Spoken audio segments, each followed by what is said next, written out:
Pardon me, sorry. Your phone stand never reappeared.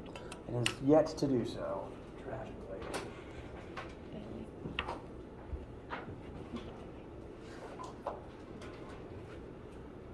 Alright. Good morning, everybody. I do hope that your week, I haven't seen you since the weekend, so I hope your weekends were all restful and that there was at least some time for a nice day on Monday. Hope you're doing well. Any at all questions, comments, concerns, etc. before we continue today? Yes. Can we talk about some of the questions on WebAssign? We absolutely can. I was hoping you guys would have some questions in mind. So I'm going to make sure WebAssign is signed in and won't log out. While I'm doing that, any other questions? To go ahead and put out some feelers. Yes. Okay. For the lab thing you gave us? Yes.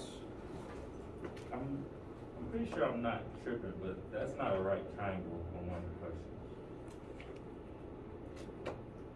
That is not a right triangle. Did I say it was a right triangle? It says the following right triangles.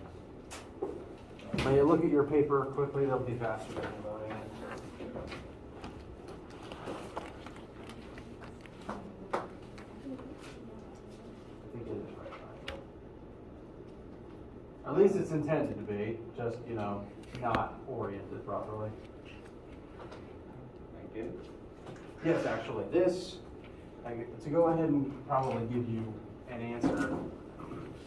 Okay, I think I see it. I believe my and the other professors who have used this assignments in some forms intent is for this to be a 3-4-5 triangle, which is a common orientation for right triangles. Again, I am not an artist, this is not the scale, but this would be the 90-degree angle, so 5 would be the hypotenuse. It just looked really weird.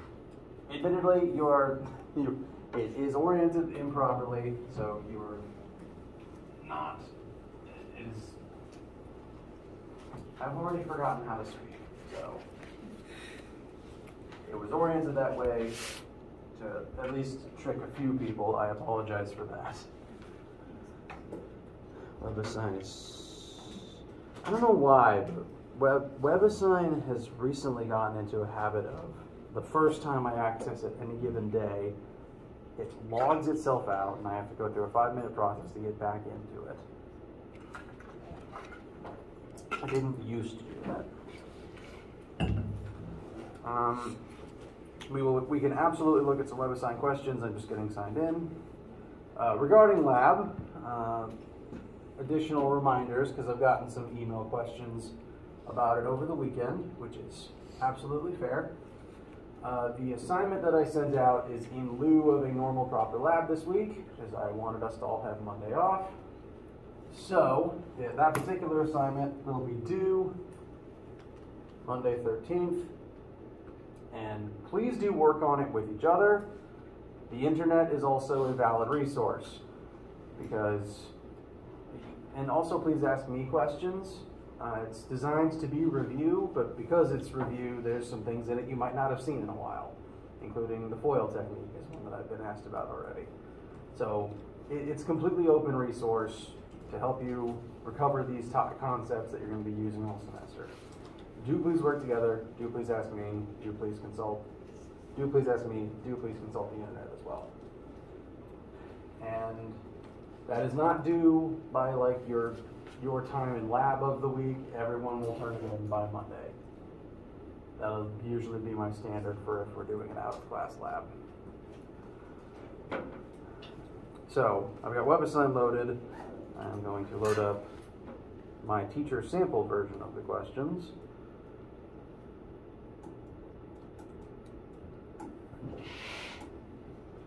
Does anyone have any questions other than what we've already addressed, or again, we'll address some WebAssign stuff in a moment. Any questions besides those? Is the WebAssign still due today? It is not. It should be. Last week, I changed it to be due on calendar's gone. Why did that trip me up so much? It should, and for some reason it's not showing me that on this screen. Mine says 13. Yes, thank you, good. My intent is for it to now be due midnight at the end of Monday the 13th, so that we can ask more questions about it during lecture that day before it's due. If for some reason yours doesn't say that, please let me know and I will yell at Cengage some more. Now,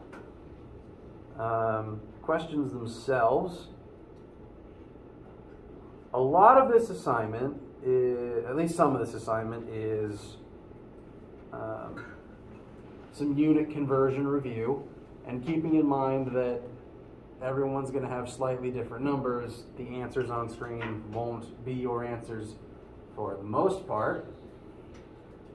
So go ahead and look at a few of them together.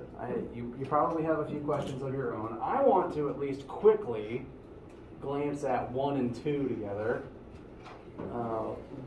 Admittedly, 1 might be trickier than it's meant to be because just the existence of a firkin might be throwing a few people off, which is fine. It's not a word I use, that's for sure. So, a firkin is an out-of-date British unit. We know for a fact that 1 firkin is equal to 9 gallons. We are asked how many cubic meters there are in some amount of firkins. Your number will vary. I have 4.92. I am going to shorten firkins to F. We eventually want to end up at meters cubed, which is a different unit for volume. We are told 1 firkin is 9 gallons. So I'm going to set up my conversion like this. 9 gallons over 1 firkin is basically just a fraction of 1 because those two things are equal to one another. And I have oriented it this way such that this fraction, 9 gallons over 1 firkins, which is equal to 1, is being multiplied by 4.92 firkins. And oriented like this, the 2 firkins will cancel, and 4.92 times 9 will tell me how many gallons I have. There are still more steps. I'm just reminding people how I set this up and how I do it on the board. We eventually want to get gallons to meters cubed. This is one of those points where, not entirely intentional of mine, but the internet is a valuable tool for remembering unit conversions, because I certainly don't all the time. Let's just see if we can find gallons straight to meters cubed. 1 US liquid gallon is that many cubic meters. So 1 gal,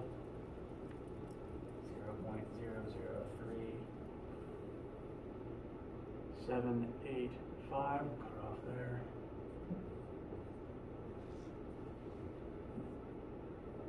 If you went from gallons to liters and then from liters to meters cubed, that is also fine. I tend to prefer fewer things needing to be written, but again, if you prefer showing every single step, absolutely do that. Gallons will cancel, we'll be left with meters cubed, and you should get some relatively small number for your answer.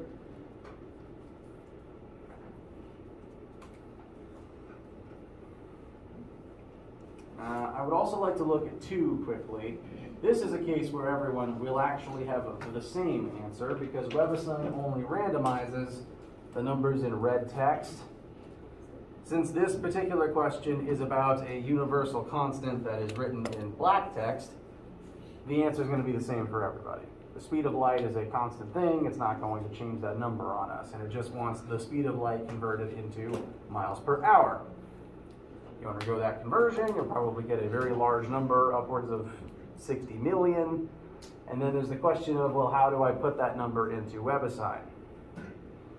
Sometimes WebAssign will give you like the option to input like a full fraction-based keyboard system.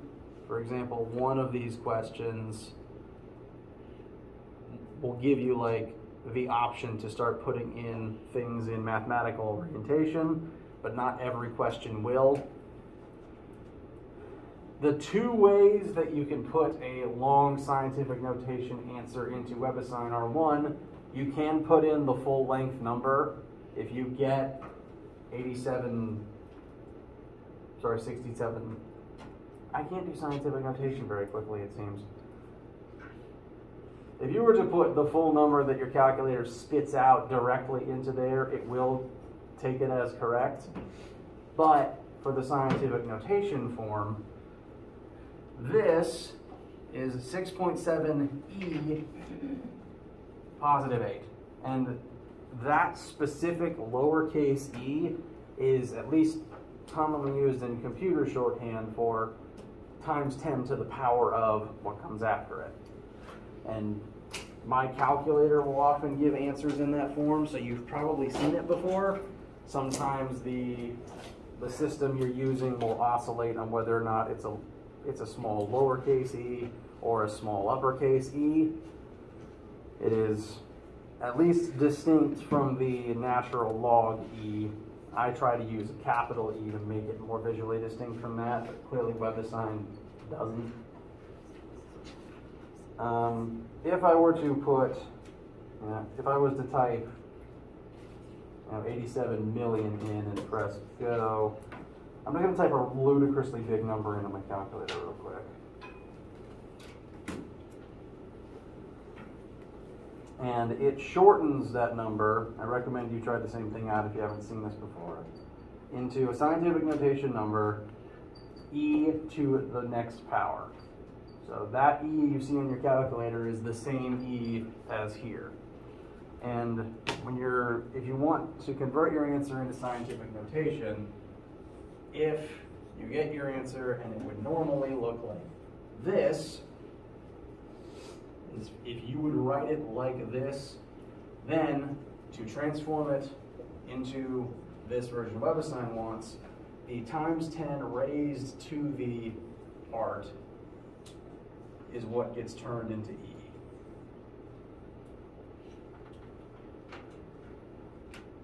So the e means times 10 raised to the power of whatever follows it. Yes? I have a question. So, I can't really tell, but when you type it in, that's a plus after the e, right? That is a plus. I believe that's optional.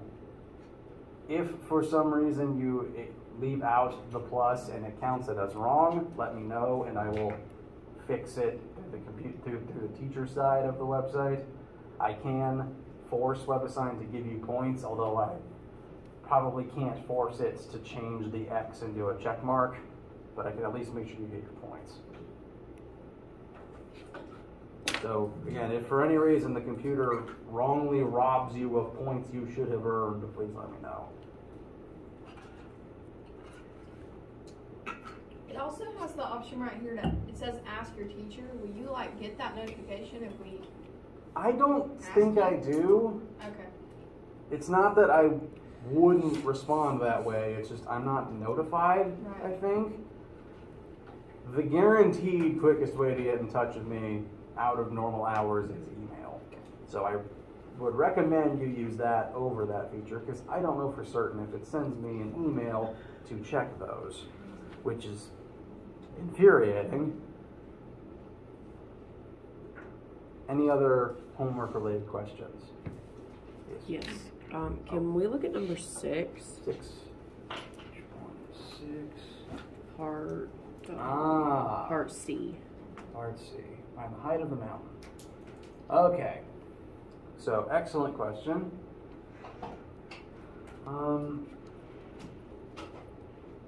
Now, again, this is the cheap teacher's side of it. So, let me switch it a little more closely to what you guys would see.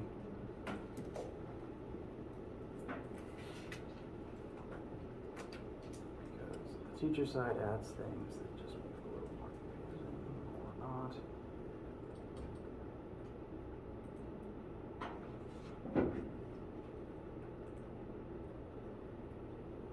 Nope, it looks like it's always going to show me the answers. So, first thing to note, 6A, it can't actually grade a picture. I don't even know if I have 6A set for any point value. So don't worry about actually submitting a file for that, because WebAssign can't auto-grade it because it is not an advanced Tony Stark level AI. But having a picture for this situation is very helpful, so I will step you through where that picture came from and how I would draw it. A woman measures the angle of elevation of a mountaintop. So, just for frame of reference, we have our human. Human is looking at a mountain off in the distance. And it is measured that from the starting point to the mountain's peak, there's 12 degrees between that line, this hypotenuse formed by looking, and the ground. So 12 degrees of looking upwards. Then the person moves towards the mountain to a different point, looks up, and this new angle at this new position is 14 degrees.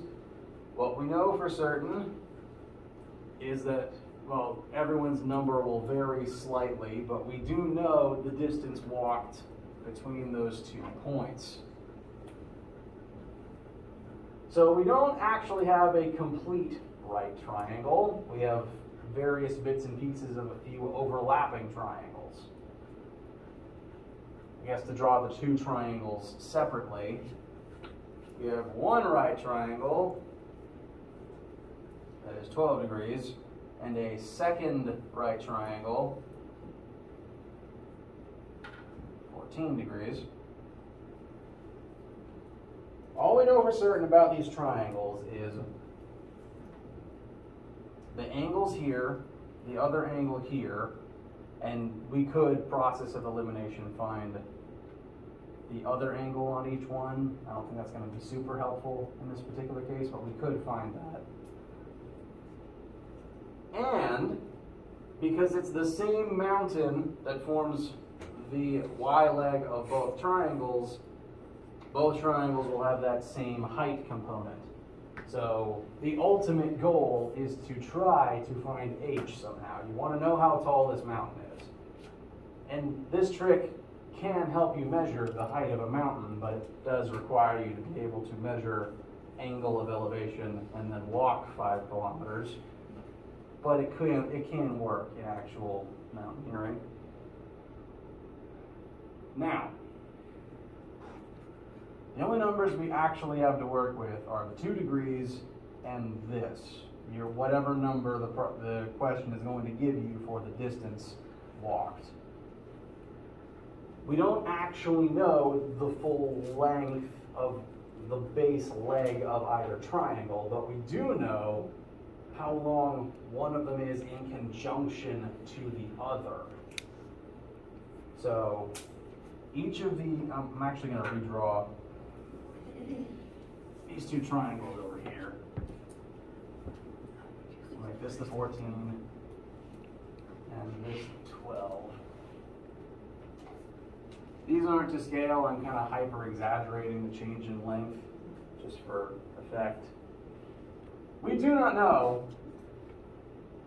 this leg. We do not know how close she is to the mountain at this point.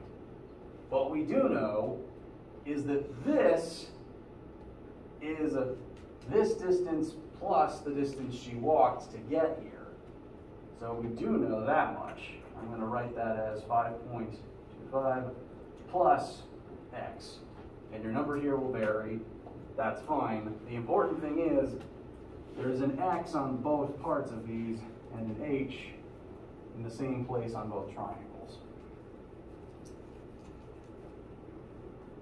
And we need to perform a bit of algebra and a bit of trig to figure this next part out and solve for x. I'm going to do the next couple steps with you guys on the board because this is probably one of the trickier problems on this homework, and I want to show you what to do. We only care about the bottom leg and the height leg. Hypotenuse, pretty much irrelevant. We're not going to need that number.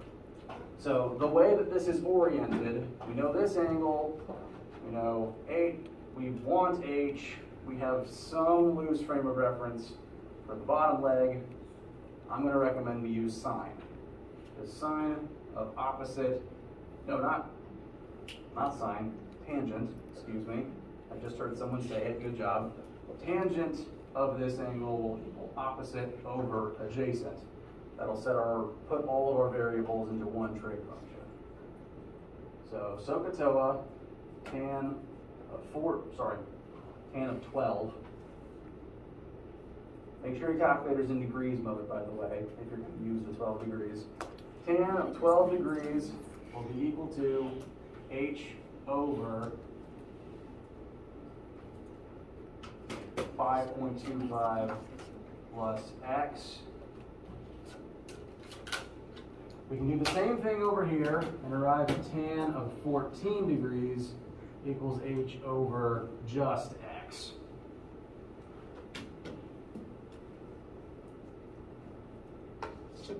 Now, tangent of 12, tangent of 14, we can solve those for numbers.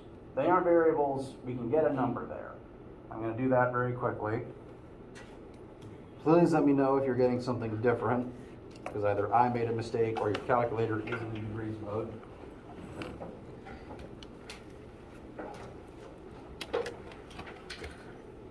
You don't need to erase anything. I'm just changing it to save some board space. Tangent of 12 degrees comes out to be 0.213. Tangent of 14 degrees comes out to be 0.249. I'm cutting it off at the thousandths place. So each of these two functions we have, each contains two variables. They both have an X, they both have an H. This is a situation that, at least when I was in classes, I was told it was referred to as two equations and two unknowns. Normally, when you're doing algebra and you're trying to solve for one remaining variable, you want to have one equation with one unknown thing in it, so you can perform algebra and get unknown equals number. Either of these two by themselves, you can't do that, because there's two things you don't know. But if there's two equations that each contain those two unknown things, you can use one to solve for the other. So commonly, it's going to come up in this class, it'll probably come up in other higher level math and science classes. You'll come into a situation where you might not be able to find the answer normally linearly, but as long as you have a number of equations and the same number of unknown variables in all of them, you can get to your answer eventually with some creative algebra. How I recommend doing that here is, we want H, which means we need to solve both of these for X, and then set them equal to each other to eliminate X and leave us with H. That is going to be marginally easier to start with here, because the X will be easier to get by itself. So, a little bit of algebra. Please let me know if it feels like I'm skipping steps. We can rewrite this as X equals H over 0.249, which means we can now, anytime we see an X over here, we can replace that X with this. And when we do that,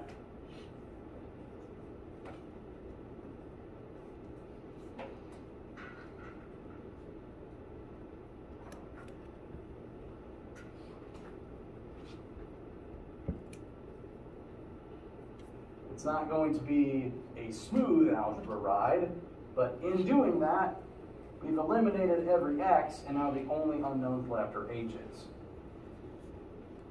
And so once you get to this point, it's simply a matter of algebra to eventually end up with h equals blank.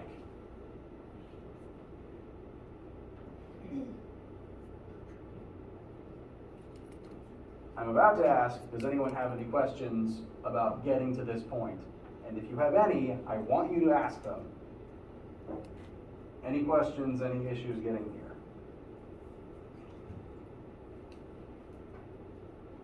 Okay. I do want to at least show a bit of the process of how to proceed from here, because this is some funny looking algebra. I would recommend taking this whole denominator of distance walked given plus h over 0.249 and send it over to the other side, because we can't fish this h out quickly. We have to send the whole thing over. It's too far buried to not do this one step at a time.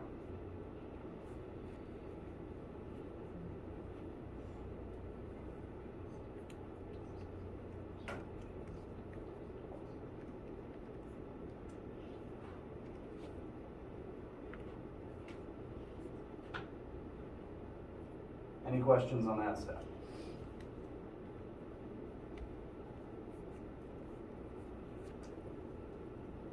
Okay.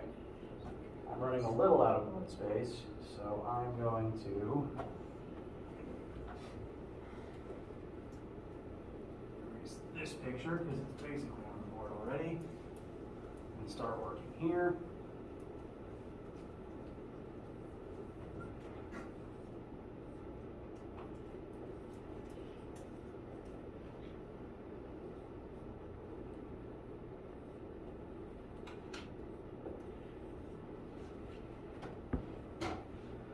This is ultimately not going to involve a quadratic formula because neither of the h's are squared.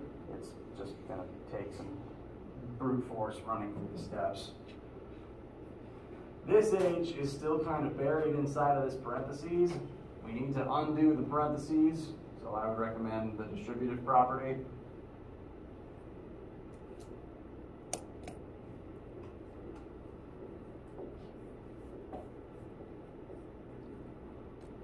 I did write something down wrong, my apologies.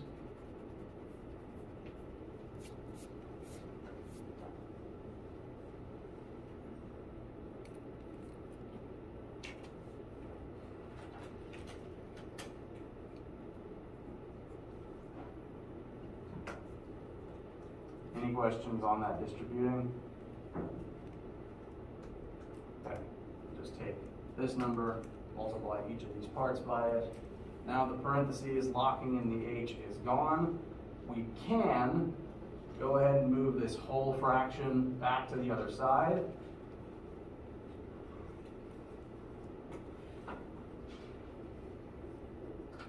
So we're going to have a whole h minus this rather strange looking whole fraction of h.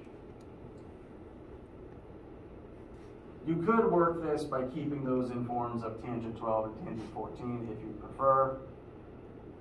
For some reason I prefer working with the numbers, but you could probably do some creative trig work if you keep the tangents in if you wanted to. And both of these now have an h multiplied into them, which means we can distribute that h back out. Again, you don't need to erase anything. I like to show that literally in the one line sometimes.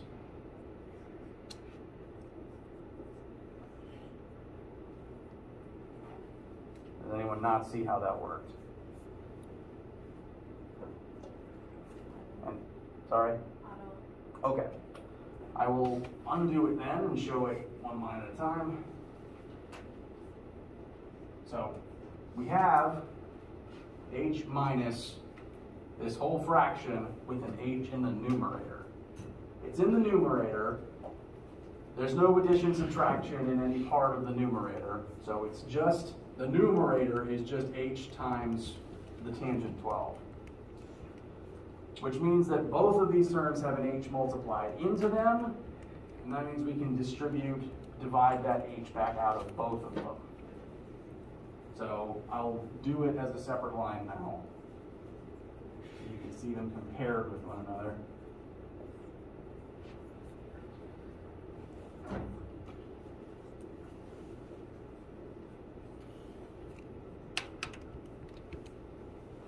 So taking the h out of both of those terms, distributed it to the side, and that leaves them both without the h anymore. And this, as weird as it looks, is just one number. One minus fraction you can simplify to a funny looking number. And so now we just have constant equals h times constant. The last step, at least of algebra, is just dividing this constant over, figuring out what constant all of those numbers add up to ultimately, and that's the height of your mountain in kilometers.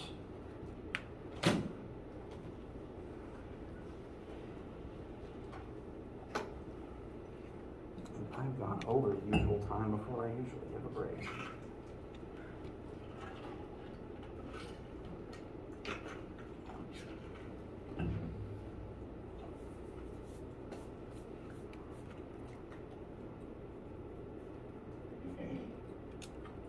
Now everyone's number will vary slightly, so I want to just leave it here so that you guys have the setup and can find your final answer.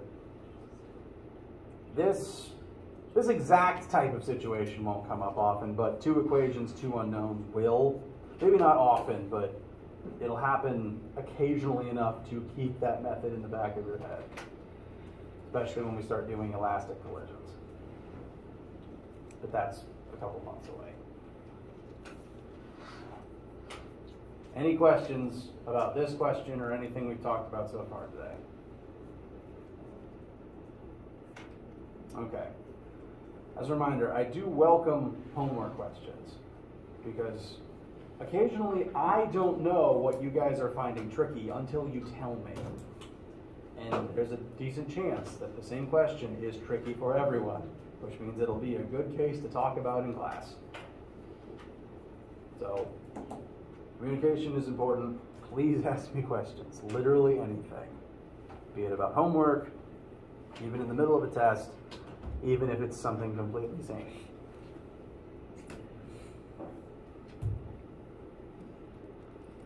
Where's my mouse cursor? There it is. Now, as a brief reminder, this won't be due until midnight on Monday, so that's at least 2 more lecture days that you can come in and ask me something and we can go over them together in person. Do still please email me if you're working in the middle of the night and something's bugging you. Cool. Any other pressing homework questions at the moment? Yes. I was having trouble finding like average speed for a lot of the questions. Okay. Average speed. Can you tell me one specifically? I don't remember all of them. Number 7A. 7A. I just kept getting the wrong speed.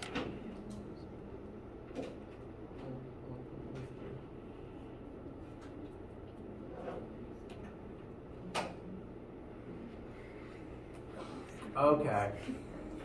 Good question. Good question. So,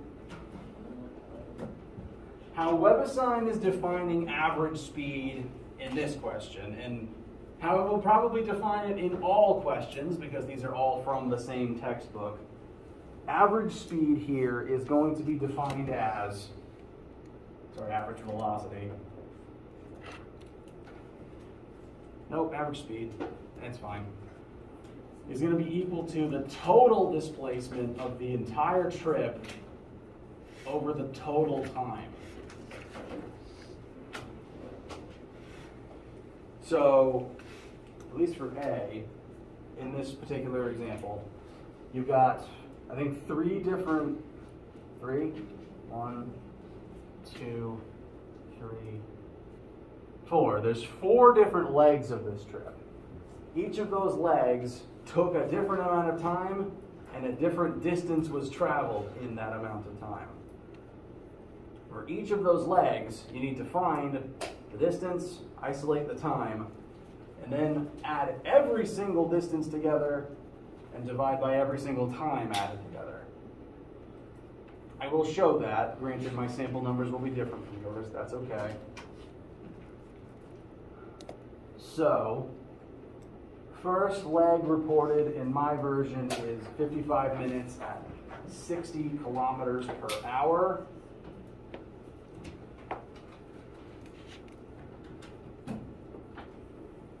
And keep a running total of all of these distances and times. The time reported here, we do want ultimately our answer to be kilometers per hour.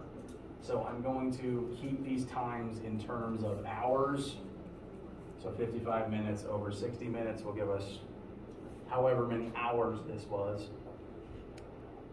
So that's the time this leg took. Meanwhile, on the top, we want the distance traveled during this leg. So 60 kilometers per hour times that same fraction, number of hours. So this is the distance of that leg and the time that leg took. Second leg is 11 minutes traveling at 70 kilometers per hour.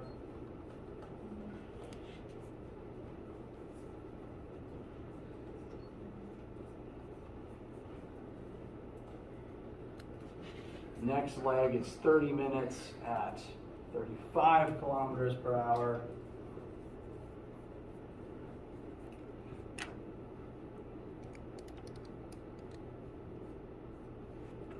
And then, the last part is the easiest.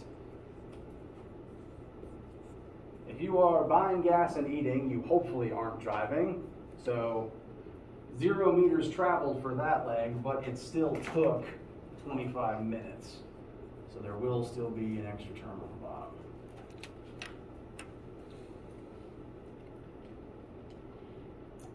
There's a bit more algebra to do, but this represents all the distances divided by, the sum of all the distances divided by all of the times.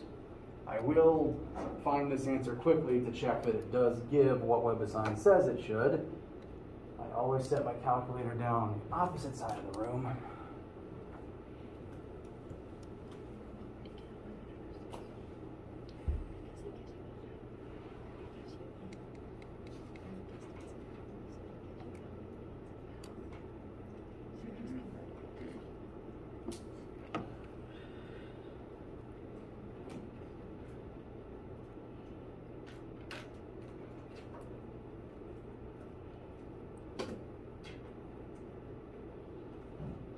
So, combining all the displacements together, I have a total distance traveled of 85.3 repeating kilometers.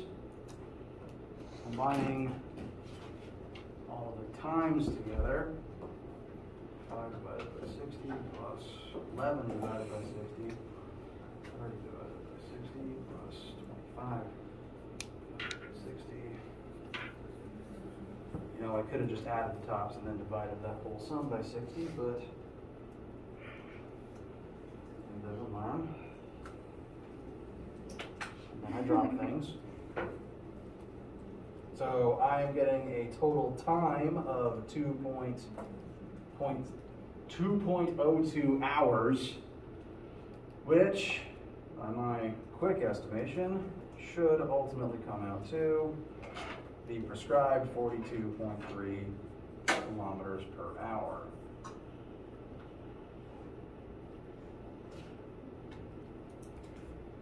Come to think of it, yeah, every single one of those fractions has a denominator of 60.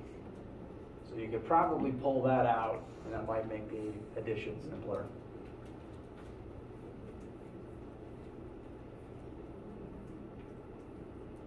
That might help, if you're inclined to work that way. Does that help with this one? Okay. Any questions about this type of thing that we're currently sitting on? Okay. Any other WebAssign or concept questions?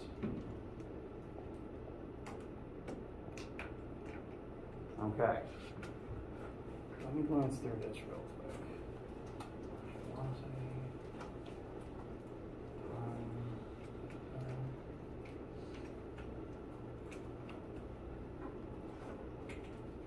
Other speeds. Okay, cool. So, I think this as a day was actually very good for the class because they're working on the homework, I'm getting some confused emails, and even though our next topic is two-dimensional motion, this particular assignment doesn't actually have much in terms of at least projectile motion on it, which means the best thing to do to help you with this assignment is pause and continue working examples like these for a while. So this was exactly what I think the class needed. Thank you all for your questions and contributions to physics discourse. So,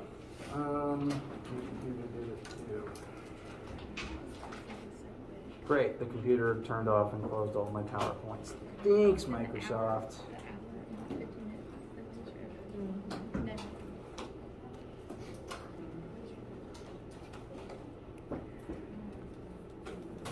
We are nearing the end of the period.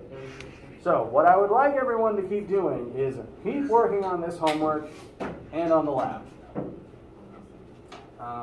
Friday, I will probably ask again until the heat death of the universe if anyone is having any difficulties on the homework.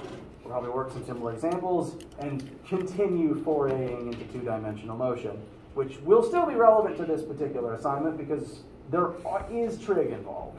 So I'll keep everything relevant, and we'll be moving into 2D motion very closely in the near future, especially when it comes to calculating how far a projectile will go when launched. We're going to throw a lot of things off of cliffs. So, any questions about any things at all? All right. Your assignments is to continue working on all of your assignments. Let me know any issues you have as you have them. Have a wonderful day. Eat well. Stay hydrated. Thank goodness autumn is coming. I'm rambling. Don't let that stop you from leaving. I don't know why, but I always turn the end to the magic school special. Have a great day.